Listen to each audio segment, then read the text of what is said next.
안녕하십니까. 건설업 전문 노무사 사무실 사무장 전성훈입니다.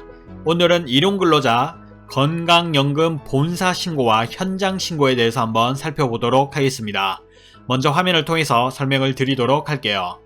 자, 건설 현장 일용근로자가 본사 관리번호로 건강연금을 신고하는 상황을 먼저 좀 살펴보자면, 첫 번째, 공사 계약서 없이 건설 현장에 일용근로자가 투입된 경우, 이런 경우에는 현장 건강연금 관리번호를 받을 수 없기 때문에 본사 관리번호로 건강연금을 신고하는 상황이 될 수가 있습니다.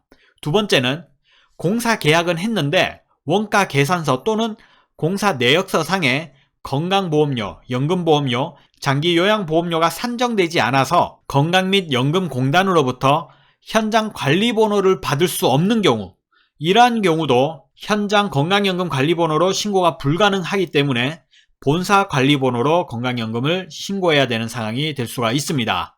세 번째, 공사기간 이전 또는 이후에 일용근로자가 투입된 경우도 현장 건강연금 관리번호로 신고할 수 없기 때문에 본사 관리번호로 건강연금을 신고할 수밖에 없는 상황이 된다라고 보시면 되겠습니다.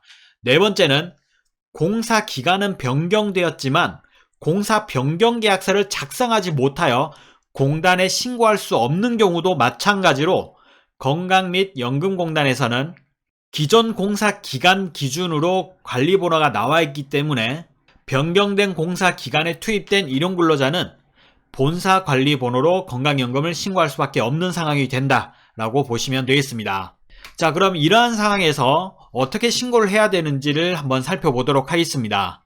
다시 한번 말씀드리지만 현장 관리번호로 건강연금 신고하는 것이 원칙입니다. 하지만 현장 관리번호로 건강연금 신고할 수 없다면 본사 관리번호, 즉 사업자 번호 더하기 0번으로 신고할 필요가 있다는 거죠. 왜냐하면 현장 관리번호가 없어서 건강연금을 신고하지 않았다고 했을 때 건강 및 연금관리공단에서는 이를 두고 건강연금 미신고 사업장으로 하여 건강 및 연금공단에서는 건강연금 신고를 미신고한 사업장이라고 하여 조사를 통한 보험료 추징이 들어올 수 있기 때문이라는 거죠.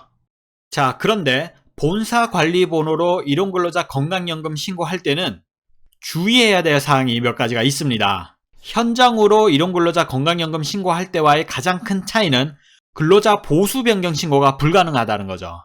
따라서 매달 취득신고와 상실신고를 반복해줘야 된다는 겁니다. 그런데 이때 매달 취득신고와 상실신고가 번거롭다고 반복하지 않는 경우에는 상용직 근로자 입사, 퇴사할 때처럼 정산작업이 필요하다는 거죠.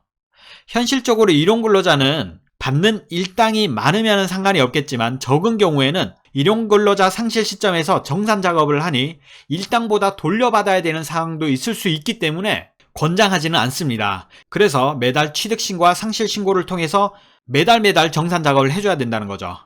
단, 취득신고가 처리된 이후에 상실신고를 해야 오류로 발생하지 않습니다. 이 점까지 참고해 주시면 되겠습니다.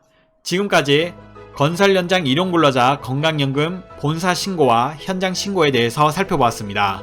추가 궁금하신 사항은 건설 로무 카페를 통해서 질문 주시면 답변 드리도록 하겠습니다. 사무장 전성훈이었습니다.